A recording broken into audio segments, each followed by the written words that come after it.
Alors, on continue toujours avec les mêmes exercices. La fiche TD numéro 1, l'exercice numéro 2, soit une colonne de distillation du mélange benzène-toluène. Donc, nous allons lire les informations ensemble. Nous avons une alimentation F. Donc, F, c'est parce que alimentation en anglais, ça veut dire feed. Donc, une alimentation qui est égale à 10 000 kg par heure. 50% en masse de C6H6, 50% en masse de C7H8. À la sortie, nous avons une vapeur qui va être condensée et après, elle va être dispatchée en reflux et en distillat. Après, nous avons au produit de fin un résidu avec un pourcentage de 4% en masse C6H6 et 96% en masse de C7H8. Ils nous ont demandé de déterminer le rapport massique R sur D qui représente le taux de reflux de la colonne. Si le rendement en toluène peut être exprimé XW fois W XF fois F, tel que XW et XEF sont les fractions massiques du toluène dont la partie alimentation et résidu. Donc, ils nous ont demandé de déterminer les valeurs de ce rendement, ou la valeur de ce rendement, pardon. Donc maintenant, la première des choses, qu'est-ce qu'on va faire lors des réponses? Nous allons tracer notre schéma de procédé simplifié. Donc, nous avons le schéma de procédé. Donc, le schéma de procédé, ça va être comme suit. Donc, c'est un exercice très simple. Nous avons notre colonne de distillation représentée comme une boîte noire. Nous avons une alimentation avec une quantité F qui est égale à 10 puissance 4 qui est égale à 10 000 kg par heure. Une fraction massique en C6H6, c'est 50%, donc c'est un mélange équimassique. C7H8, 50%. H8, très bien. Donc nous avons une sortie vapeur. Donc cette vapeur va être dispatchée, donc V égale à 8000 kg par heure. Et cette vapeur va être dispatchée en reflux et en distillat. Je ne sais pas la quantité de distillat égale à combien, ni la quantité de reflux, mais j'ai les fractions massiques 95% de C6H6 et 5% de C7H8. Très bien. Donc j'ai le résidu W, je ne sais pas, il est égal à combien. Je sais que une fraction massique de 4% est affectée au C6H6 et que la quantité de C7H8 en pourcent est égale à 96%. Très bien, ce sont tous les informations que j'ai tirées à partir du schéma.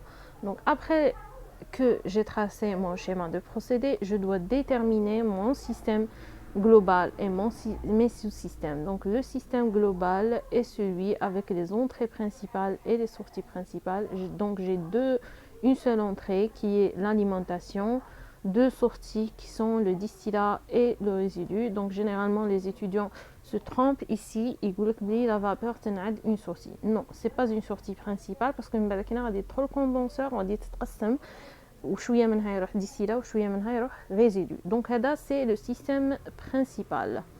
Après j'ai le sous-système. Un sous-système c'est un système وين يكون كاين un nœud وين تصرى حاجه. Donc عندي هذا vapeur, résidu plus distillat, ça c'est un sous-système. Très bien. Donc après, je vais passer au bilan. Donc j'ai un bilan global. Donc le bilan global va être sur le système global. Le système global, donc on dit entrée F égale à la sortie D plus W. F égale D plus W. N'oubliez pas, donc c'est plus. N'oubliez pas d'écrire que entrée égale à sortie. Très bien. Après, je vais passer au bilan partiel. Donc, le nombre de bilans partiels égal au nombre des constituants. On dit les constituants, benzène toluène. Donc, j'ai deux bilans partiels. J'ai un bilan partiel sur le C6H6 qui me donne 0,5 fois F. Donc, c'est 0,5 fois F égale, donc, on va le côté maintenant, 0,95 fois D. plus la quantité 0,04 fois W. Maintenant, un bilan partiel sur le C7 H8. 0,5 fois F égale 0,05 fois D plus 0,96 fois W. Très bien. Donc maintenant, j'ai une autre équation à partir du sous-système. Donc le bilan sur le sous-système. Donc ce n'est pas un bilan global ni un bilan partiel, c'est un bilan sur le sous-système. Donc le sous-système, j'ai ce bilan que V, elle entre dans un nœud. Donc je peux la représenter V. غادي تدخل في un condenseur غادي تعطيني D ou R. Donc V entrée égale à sortie égale à R plus D. Très bien. Donc, باش نحسب R sur D, il me faut la quantité de reflux et la quantité de distillat. Et j'en ai pas les deux données. J'ai V, mais je ne peux pas déterminer le R vu que j'ai pas le D. Donc, à partir des données tali bilan, je peux déterminer le distillat et le résidu. Donc, le bilan global, je peux tirer que W égale F moins D. Je peux remplacer cette équation que je vais appeler étoile dans le bilan partiel numéro 1 ou le bilan partiel numéro 2. J'ai le choix. Moi, je vais la remplacer dans le bilan partiel numéro 1 et ça va me donner l'équation suivante. Donc, voilà. Donc, ça va me donner 0,5 fois 10 000 égale 0,95, donc on a direct moins 0,04 fois D plus 0,04 fois 10 000. Normalement, on a dit déjà, on a des lignes. Très bien. Donc maintenant, D égale 0,5 fois 10 000 moins 0,04 fois 10 000 sur 0,95 moins 0,04 et ça nous donne 5054,94 kg par heure. Donc dire kg par heure ou la kilogramme directement, c'est pas un problème. J'ai supposé que je travaille dans une heure. Ça.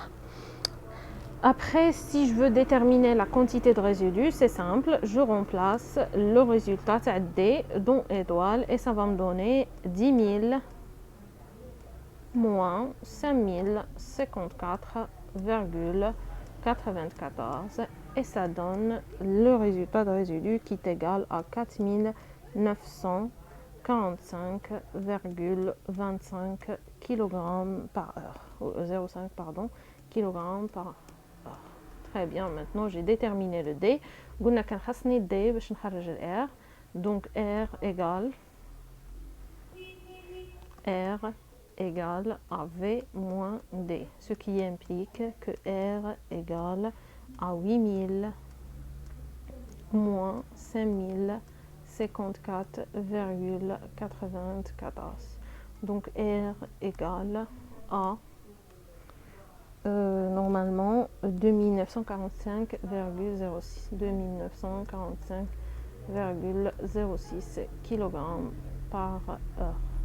Maintenant, je peux déterminer le taux de reflux. Le taux de reflux égale à 2945,05 ou 0,6 sur la quantité de distillat qui est égale à 5054,94 qui est égale à 58,26%.